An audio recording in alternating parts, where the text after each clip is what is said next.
শৈশৱ খুৱৰি যেতিয়া ফাগুন দোলে হিয়াৰ মাজত থৌ কিবা থৌ মনে মোৰ নাচে উলাহত ফুলি থকা পলাশৰ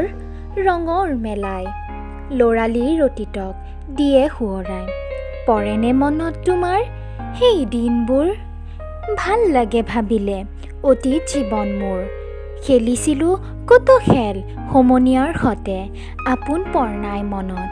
হিংসাৰ উদ্দেশ যেতিয়া ভৰি দিলোঁ যৌৱন কালত সময় এনিলে কাঢ়ি ল'ৰালিৰ অতীতক কৰিছোঁ কাতৰ প্ৰভু দিবানে দুনাই ল'ৰালিৰ অতীতক মোক পুনৰ ঘূৰাই